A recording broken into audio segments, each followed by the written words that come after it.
Assalamualaikum warahmatullahi wabarakatuh. Alhamdulillahirabbil alamin. Wassalatu wassalamu ala asyrafil anbiya'i wal mursalin. Kita membaca hadis dari Abu Dzaifah dan Abu Hurairah radhiyallahu anhu. Keduanya berkata, ini ada tulisan Rabu 13 Agustus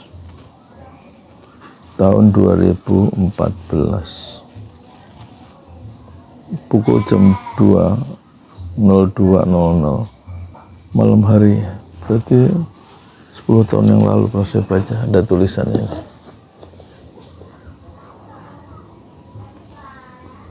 Jadi akhir zaman Presiden SBY ini ya.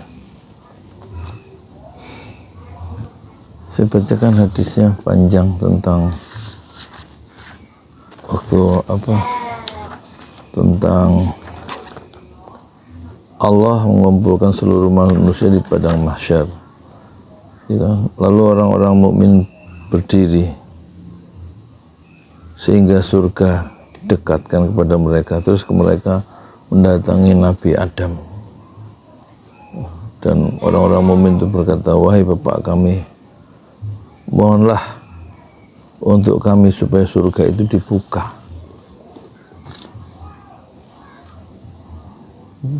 Minta surga itu dibuka, jadi rupanya masih tertutup. Adam menjawab, bukankah yang menyebabkan keluarnya kalian dari surga itu tidak lain adalah kesalahan Bapak kalian ini? Bukan aku yang dapat berbuat demikian, yang bisa membuka pintu surga. Bukan aku yang dapat berbuat demikian. Pergilah ke tempat anakku, yaitu Ibrahim Khalilullah. Dzalika idhabu ila bani Ibrahim Khalilillah. Rasulullah sallallahu alaihi wasallam meneruskan, lalu mereka mendatangi Ibrahim dan Ibrahim berkata, bukan aku yang dapat berbuat demikian, membuka pintu surga itu. Aku sebagai Khalilullah berada di belakang sekali. Pergilah kepada Musa yang diajak bicara, ya, alladzi kallamahullah takliman, yang diajak bicara oleh Allah secara langsung. Mereka orang-orang beriman itu kemudian mendatangi Musa, lalu Musa berkata, bukan aku yang bisa berbuat demikian, yang bisa membuka pintu surga. Pergilah ke tempat Isa kalimatullah dan ruhullah. Idhabu ila Isa kalimatillah wa ruhihi. Lalu mereka mendatangi Isa dan dia berkata, bukan aku yang bisa berbuat demikian, membuka pintu surga untuk kalian. Kemudian mereka mendatangi Nabi Muhammad SAW. Lalu Muhammad berdiri, lalu ia diizinkan memberi syafaat. Pada saat itu amanah dan kekeluargaan dikirimkan. Keduanya berdiri di kedua tepi sirat, yaitu sebelah kanan dan kiri. Maka yang pertama dari kalian itu melaluinya secepat kilat. Aku bertanya, demi Allah, bagaimana benda yang berlalu secepat kilat itu? Beliau menjawab, tidakkah kalian mengetahui bagaimana ia berlalu dan kemudian kembali dalam sekejap mata? Lalu yang berikutnya dapat melalui sirat seperti jalannya angin, lalu seperti terbangnya burung, lalu seperti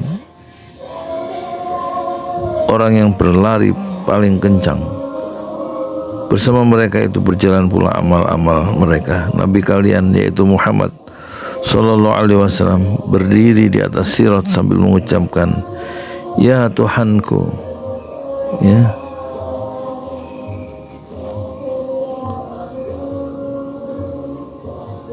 Rabbi salim salim, ya Rabb selamatkanlah selamatkanlah. Yang demikian itu hingga giliran para hamba yang lemah amalnya, sampai-sampai ada seorang laki-laki yang datang dan tidak dapat berjalan melainkan dengan merangkak. Hatta ta'jiza a'malul ibad hatta ya'jizar rajulu la yastati'u as-sayr illa zahfa.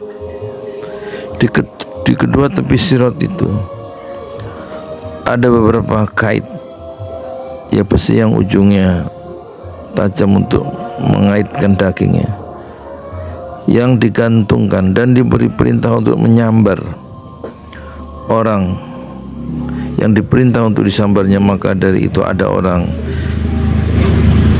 yang tergaruk tubuhnya, terkait tubuhnya, tetapi kemudian lepas, tidak jadi jatuh ke neraka. Ada yang terpelanting ke dalam neraka, sebagian menindih sebagian yang lain.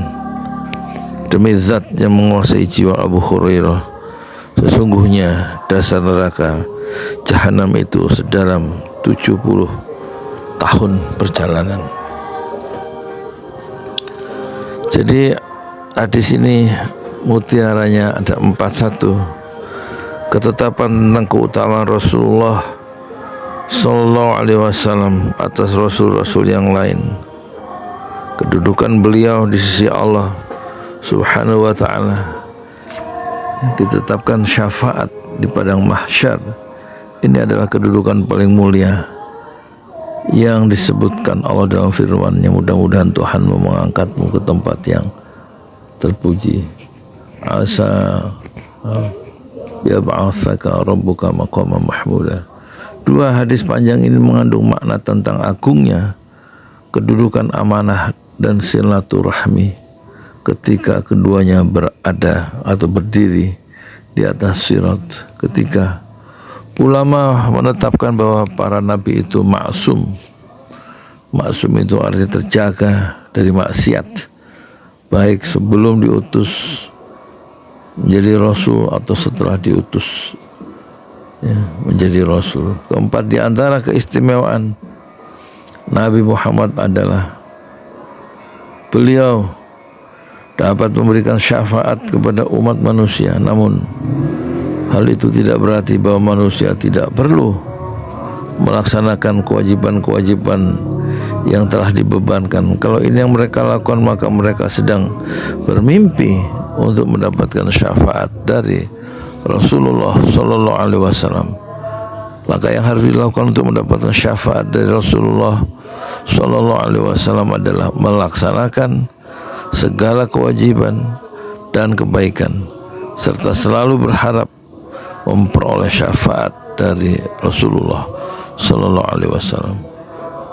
Fenomena yang terjadi di masyarakat sekarang adalah sebagian orang menyepelekan kewajiban-kewajiban agama, tetapi mereka berangan-angan untuk memperoleh syafaat dari Nabi Muhammad SAW. Mereka telah lupa bahwa Nabi Muhammad SAW saja pernah berkata kepada putrinya Fatimah, "Wahai Fatimah, aku tidak dapat membantu engkau di hadapan Allah sedikit pun." Assalamualaikum warahmatullahi wabarakatuh.